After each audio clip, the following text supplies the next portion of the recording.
Bargo sat stoic in the courtroom. You, Michael Shane Bargo, are sentenced to death. He didn't even flinch when the judge sentenced him to death for the 2011 murder of 15-year-old Seth Jackson. Investigators say Bargo and 4 others lured Jackson to a home, beat him, shot him to death, burned and dismembered his body, then dumped the remains, all because of a dispute over a girl. The judge called it the most cold and calculated murder he's ever seen. The death penalty is not only justified, it is the only appropriate sentence based on the evidence and the law of the state of Florida. Seth Jackson's family decided not to go to court today. Bargo's grandmother broke down crying, and his family didn't want to talk as they left court. But his attorney pointed blame at Jackson, saying he was a violent person who made plenty of threats. To burn their house down, to rape them, to shoot them. Jurors didn't get to hear about that, and she believes it will be part of his automatic appeal to the state Supreme Court. She also feels Bargo's age should have spared his life. He was 18 at the time of the murder. But the judge didn't see it that way, and he agreed with the jurors that Michael Bargo deserves to die. The defendant shall be taken by the proper authorities to the Florida State Prison and there be kept under close confinement until the date of his execution. Bargo's attorney said they will gather up all the transcripts and the materials from the case and hand them over to the public defender's office. An attorney from that office will file the appeal with the state Supreme Court. Reporting from the Marion County Courthouse, Jeff Deal, Channel 9 Eyewitness News.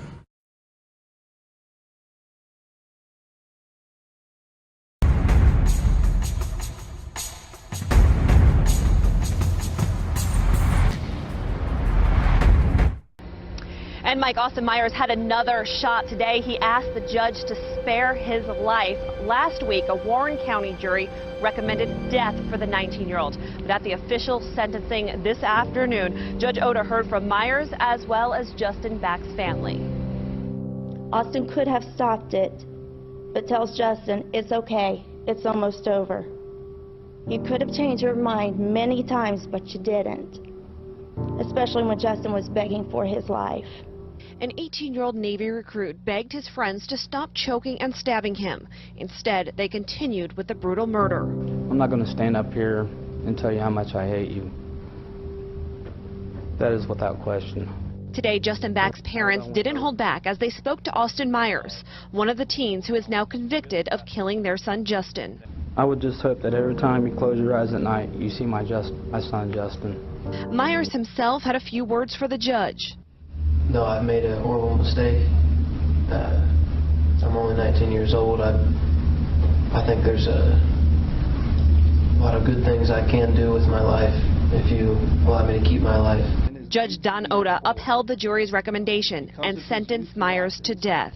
The defendant does not understand how precious life is. After sentencing, prosecutor David Fornshell revealed more details about Myers' plan, one that Fornshell says included killing more people. According to Tim Mosley, he said he wanted to go get his gun out of pawn in Dayton and use that gun as well as the one they stole from Mark Cates to go kill his own mom and stepdad. Austin Myers wanted to kill his own mom and stepdad after killing Justin Back. Just 15 minutes later, this is part of his plan.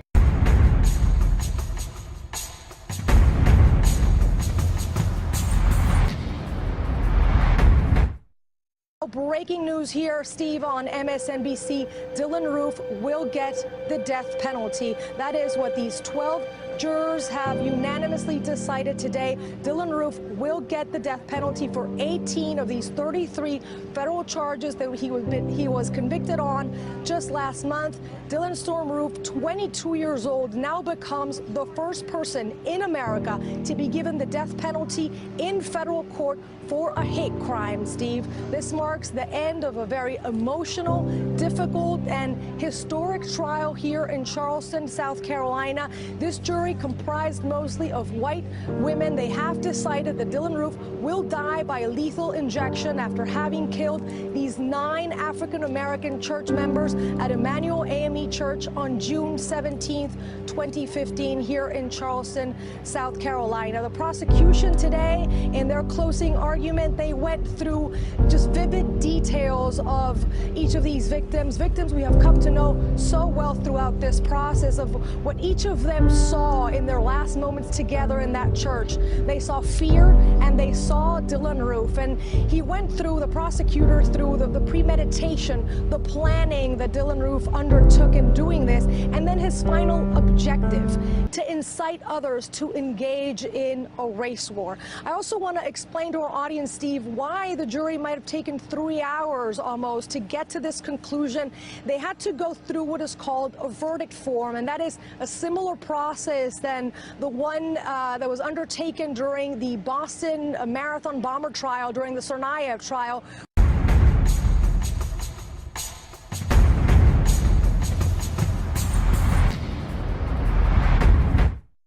We begin tonight with the death sentence for a gang member who killed a high school football player because he carried a red backpack.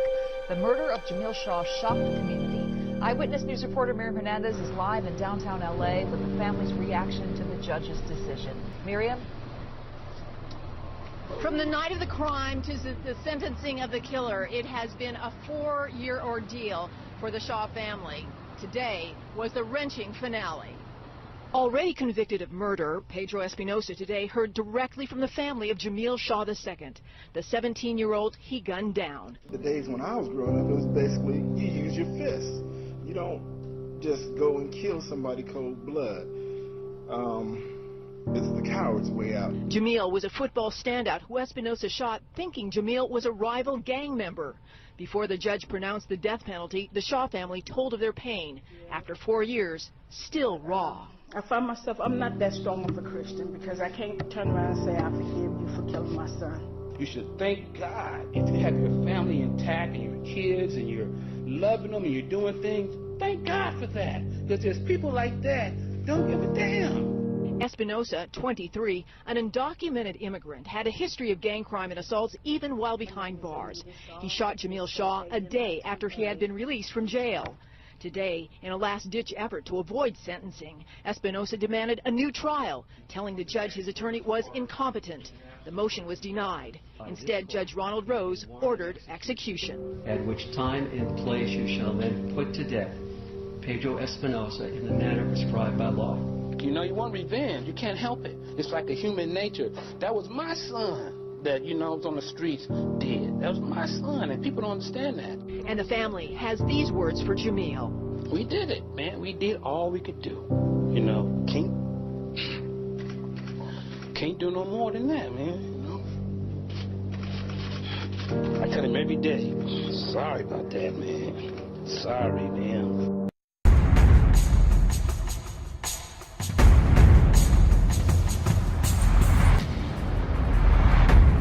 CR 0333, State of Texas versus Travis James Mullis.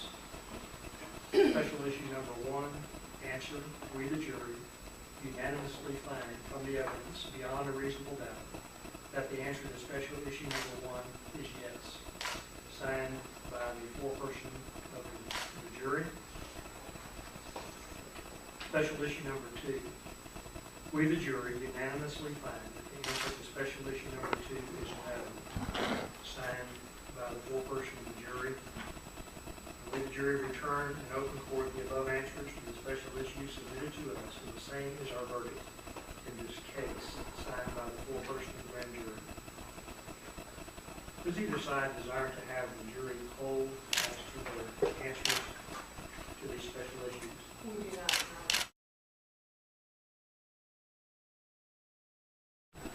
Judgment of conviction by jury, capital murder. Date entered March 21st, 2011. Offense for which the defendant is convicted is capital murder. The jury has answered the special issues in a way that will result in the death penalty being imposed. Mr. Mullis is present with his attorney. And I'll ask the question of you at this time, Mr. Mullis. Do you know the legal reason why this judgment should not be signed and carried out this time? That is the order of the court to remand the custody of the sheriff to complete the sentence.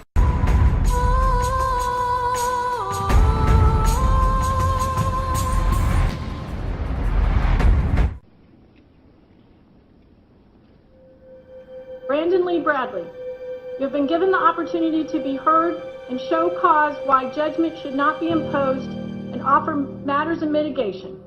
This court has considered the aggravating and mitigating circumstances presented and has prepared a comprehensive sentencing order which is on file with the clerk. No legal cause has been shown to preclude the imposition of the judgment and sentence. This case involves a completely senseless murder of a law enforcement officer who was simply fulfilling her duties as a public servant by initiating a traffic stop to investigate the Econo Lodge robbery as reported by its motel owner. Deputy Pill acted professionally with the defendant during the traffic stop and provided him countless opportunities to exit the vehicle over the course of 3 minutes. Never did Deputy Pill take her firearm out of its holster, draw her firearm, or threaten the defendant. The bottom line is that the defendant murdered Deputy Pill in a selfish, foolish, and futile attempt to avoid returning to prison for violating his probation.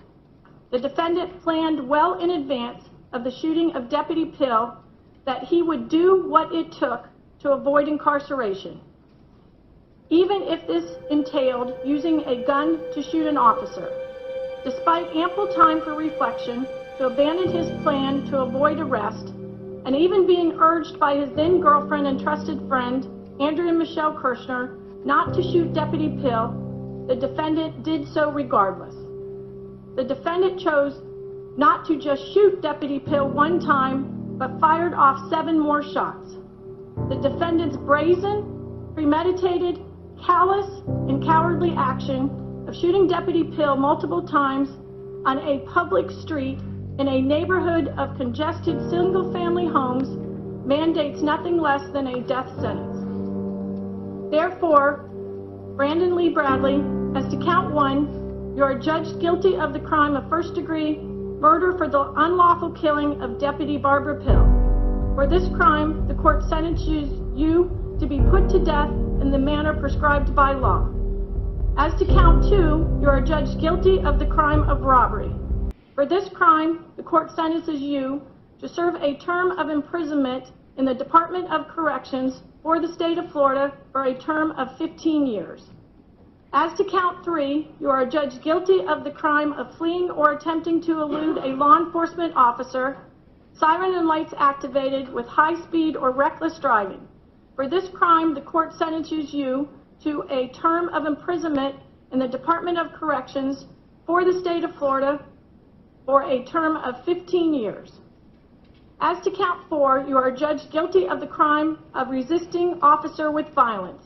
For this crime, the court sentences you to serve a term of imprisonment of 5 years in the Department of Corrections for the state of Florida. These sentences are to run consecutive with each other. The defendant is entitled for credit for time served of 844 days as calculated by the clerk. You are advised that this judgment and sentence shall automatically be appealed to the Supreme Court of the state of Florida. Defense counsel is directed to perfect the appeal. The public defender is hereby appointed to represent you on appeal. Should you not have private counsel or are unable to afford private counsel, you are hereby remanded and without bail to the custody of the sheriffs of the Brevard County to be delivered for commitment to the Department of Corrections, where you will be confined until final execution of this judgment and sentence prescribed by law. Mr. Bradley, may God have mercy upon your soul. This court is now in recess.